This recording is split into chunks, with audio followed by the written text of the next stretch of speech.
contar como que foi a minha experiência com a ayahuasca. Mas para começar a entender todo o contexto, eu preciso voltar um tempinho antes da minha vida para você entender o meu relato. Com 22 anos, eu experimentei, assim, a maior dor até hoje da minha vida. Eu perdi a minha irmã pro Covid. E minha irmã não era aquelas que a gente... Sabe irmão que tem rixinha?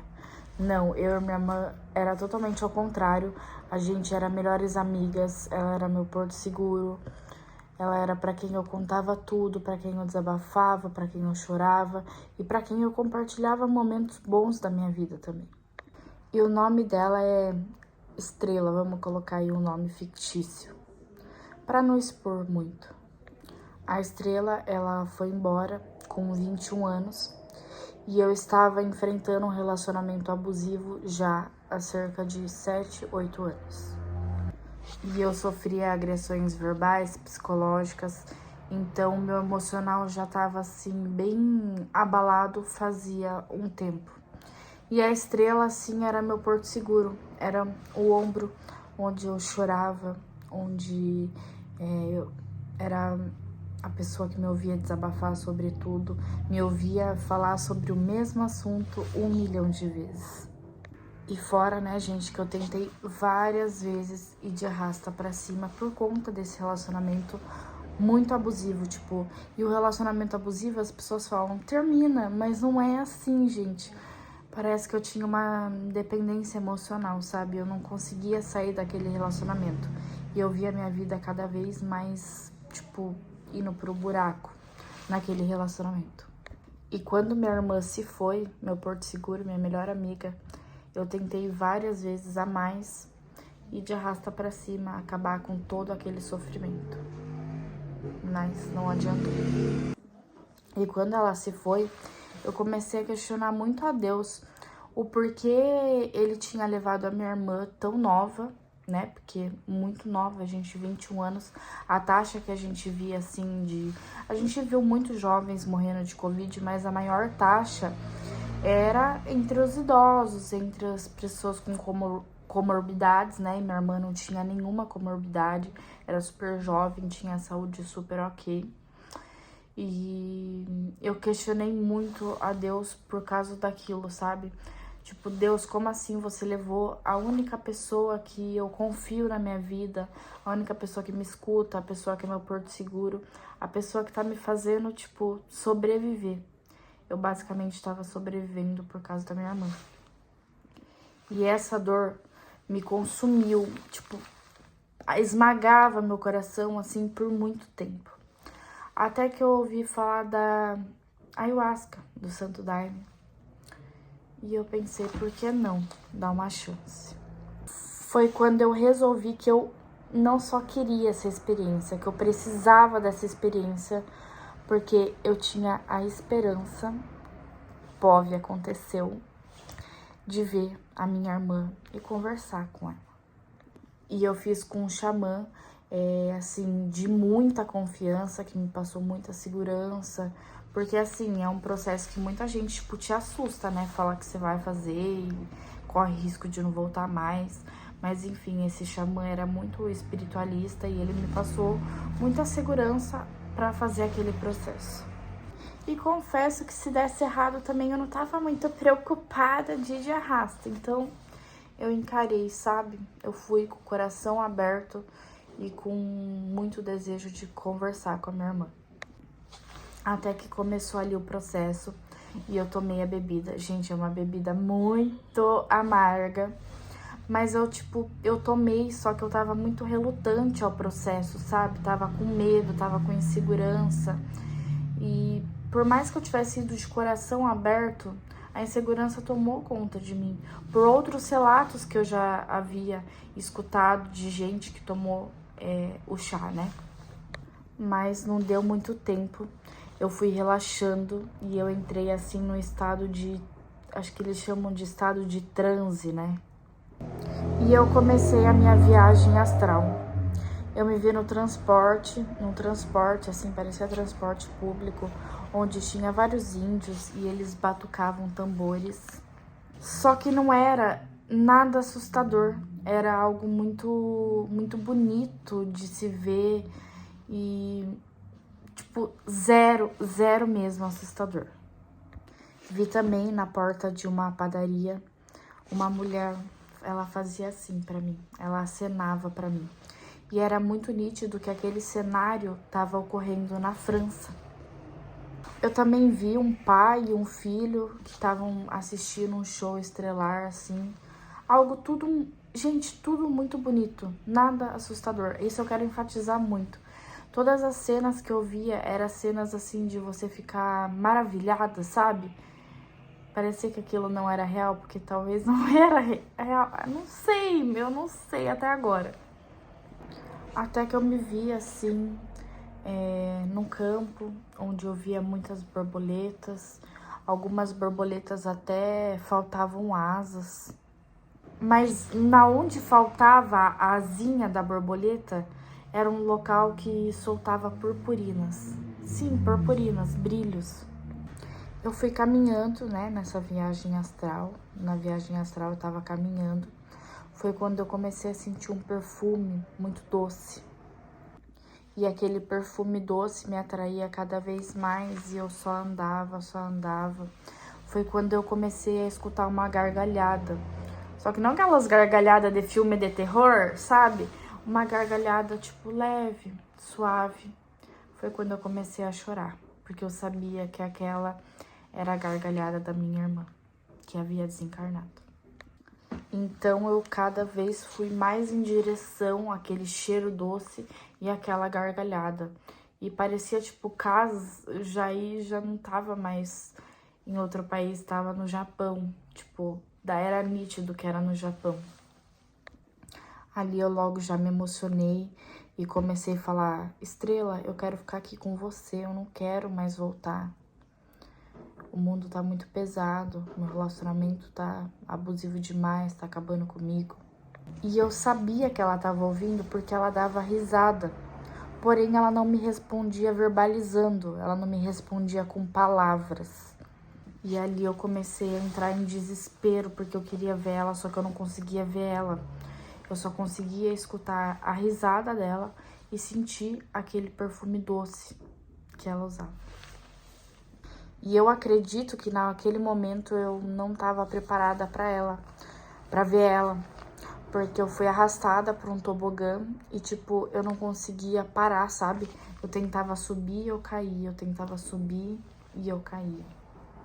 E eu subia porque eu queria tentar continuar a minha busca, a minha caminhada para encontrar ela.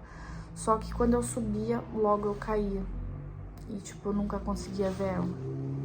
E logo eu voltava para todo aquele contexto que eu havia contado no começo, via várias coisas bonitas, shows estrelados, coisas muito bonitas mesmo, índios batucando.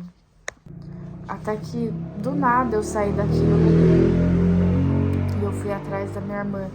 Só que daí não era mais só eu indo atrás dela, ela vinha de encontro comigo na minha direção. E assim, só de falar eu me emociono. Ela veio na minha direção e ela me deu um abraço.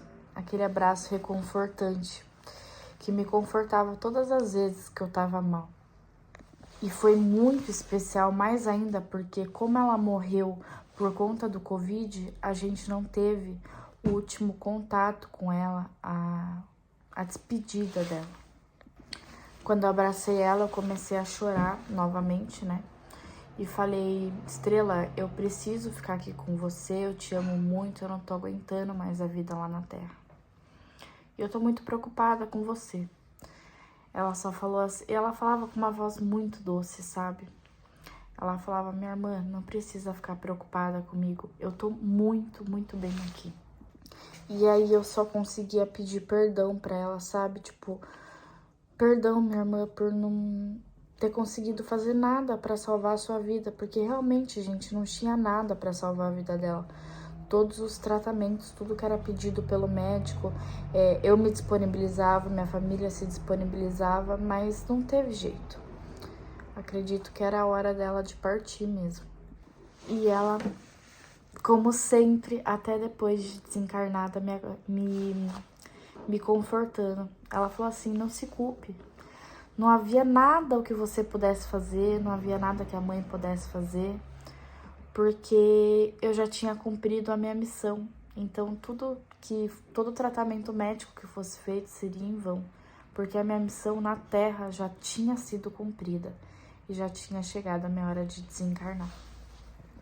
E eu falei pra ela, insisti que eu não queria mais viver, que eu não tinha mais sentido, principalmente sem ela. E ela falou assim pra mim, minha irmã, enquanto eu tava viva, enquanto eu estava na Terra, você fez de tudo por mim. Só que agora é a hora de você fazer as coisas por você, cuidar de você. E ela falou pra mim, aqui é perfeitamente tudo como eu queria. Aqui eu cuido das pessoas. E eu pensei, né, tipo, cuida como? Ali na minha transe eu tava pensando, sabe? E o mais interessante é que veio na minha cabeça que antes de desencarnar, ela tava fazendo enfermagem, ela tava no último período. Então ela já tava cuidando de vidas. E ela falou, viva a sua vida tranquila, em paz, porque aqui eu tô feliz, eu tô cumprindo a minha missão. E ela me deu mais um abraço super apertado, daqueles que ela me dava, tipo, fisicamente, quando ela tava encarnada, sabe? E aquilo tudo foi muito emocionante pra mim. E eu senti aquele momento como se fosse um processo de libertação, um processo onde eu estava libertando a minha irmã. Porque até dado momento, eu ficava chamando por ela, eu não deixava ela descansar em paz. Eu ficava chamando por ela, ficava chorando, ficava gritando, dizendo que eu precisava dela de qualquer maneira.